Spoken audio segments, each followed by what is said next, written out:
संधी आहेत। विद्यार्थ्यांनी आपला कम्फर्ट झोन सोडायला हवा। स्वतःला ओळखून गरजेप्रमाणे कौशल्य वाढवायला हवं। संवाद कौशल्य वाढवणं ही काळाची गरज आहे। स्वतःत हे बदल केलं तर नोकरी तुम्हाला शोधत येईल असं प्रतिपादन जिल्हाधिकारी वानमती सी यांनी केलं।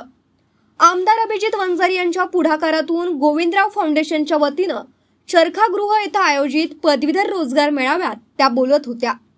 अध्यक्षस्थानी नागपूर विभाग पदवीधर मतदारसंघाचे आमदार ॲडव्होकेट अभिजित वंजारी होते।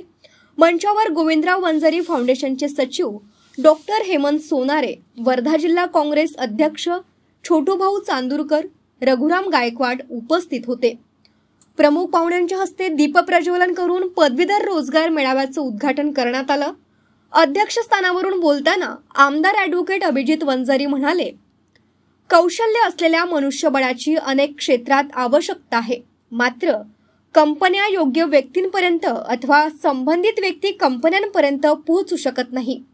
या दोघांमधील दुवा बनण्याचं कार्य पदवीधर रोजगार मेळाव्याच्या माध्यमातून गोविंदराव वंजारी फाउंडेशन करत आहे। राज्यभरातील विविध नामांकित कंपन्या एकाच ठिकाणी आणून रोजगार उपलब्ध करून देण्याची संधी आम्ही उपलब्ध करून दिली आहे। यावेळी मेळाव्यात सहभागी झालेल्या सुमारे 36 कंपन्यांच्या प्रतिनिधींचा आमदार अभिजित वंजारी आणि जिल्हाधिकारी श्रीमती वानमती सी यांच्या हस्ते स्मृतिचिन्ह देऊन सन्मान करण्यात आला। कार्यक्रमाचे संचालन प्राध्यापक प्रवीण वाट यांनी केलं, तर आभार दीपक भोंगाडे यांनी मानलं।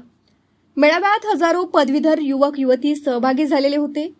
पदवीधर रोजगार मेळाव्यात निर्मिती, ऑटोमोटिव्ह, IT, बँकिंग, सर्व्हिस क्षेत्रातील सुमारे 36 कंपन्या सहभागी झालेल्या होत्या। कंपनीच्या प्रतिनिधींनी पात्र उमेदवारांच्या मुलाखती घेत योग्य उमेदवारांची निवड केली।